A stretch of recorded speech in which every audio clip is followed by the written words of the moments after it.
So mga bossing, eto na nga po, Gilas Pilipinas coach team ko nakahanda sa posibleng dirty tactics ng Chinese Taipei. Gilas Pilipinas may panibagong adjustment sa kanilang lineup. Bago yan kaibigan, huwag niyo po munang kakalimutan na mag-like and subscribe sa ating YouTube channel. Maraming salamat po. Well mga kaibigan, finally game day na nga po at unang laban ng Gilas Pilipinas dito nga po sa third and final window ng FIBA Asia Qualifiers 2025. At dahil nga po Chinese Taipei ang kanilang unang makakalaban, ngayon ang Gilas Pilipinas natin ay kulang ho ng big man o sentro. Wala kasi si Kai Sotto mga kaibigan, then usually nakakalaban nga tong Chinese Taipei before ng Gilas. Kompleto tayo, meron tayong Kai Sotto at malakas ang depensa.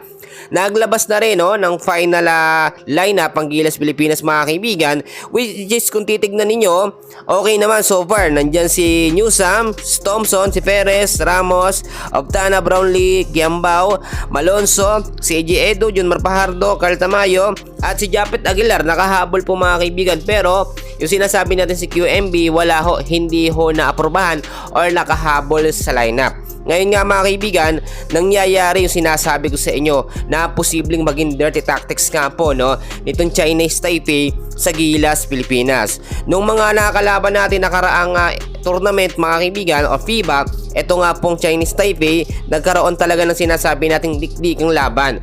Pilit kasing hinahabol ng Chinese Taipei o tinatalo ang Gilas Pilipinas, pero hindi po nila magawa. Sa pagkakataong ito, sasamantalahin ng Chinese Taipei na wala si Kai Sotto, wala tayong ring protector, walang dedepensa sa depensa po ng Gilas Pilipinas, at napanood nila yung laban dito nga po sa second Doha International Cup. Talo ang Gilas sa bansang Lebanon at sa bansang Egypt. Parang pinapakita natin dito hindi natin kakayanin etong Chinese Taipei. Ngayon mga kaibigan, yung sinasabi ko sa inyo dirty tactics mga kaibigan, nangyayari yan kapag mga intense and crucial na. Madalas sa second half, sa third and sa fourth quarter ng game. Yung tipong nakikipagbaldagulan na, nakikipagbalyahan na ang Chinese Taipei, hindi tinatawagan ng foul ng referee. Yun ho yung sinasabi nating cooking show, bentang laban, dirty tactics na ngayon pinaghandaan po ni Coach Tim Con.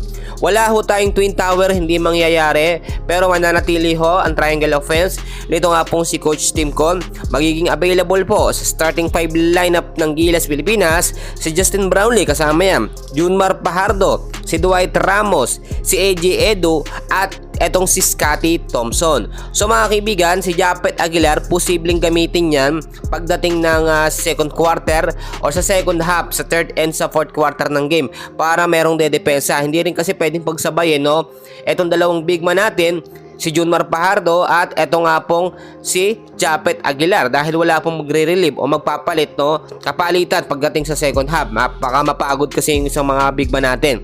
Ang nangyari kasi before, meron tayong Kai Sotto, pwede talaga yung twin tower, merong Kai Sotto, meron Junmar sa starting 5 at meron tayong pamalit dito nga po na si Japet Aguilar sa second half naman ng game.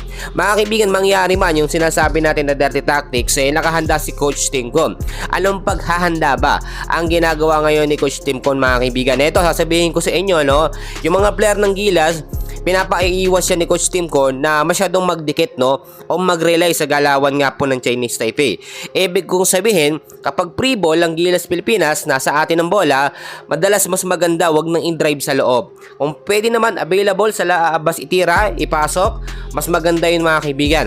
At magbabantay, eto nga pong si Junmar o si AJ Edo doon nga po sa ilalim ng court bilang ring protector, which is meron tayong depensa, meron taga-rebound, taga-kuha ng bola para maging pabor sa atin yung laban. Kasi kung hindi po yung gagawa ng estratehiya, ito nga po si Coach Tim Con, madedehado ang ating Gilas Pilipinas. Mamaya alas 7 mga kaibigan, mga bossing, huwag yung kakalimutan mag-like and subscribe sa ating channel. Mamaya update ko kayo.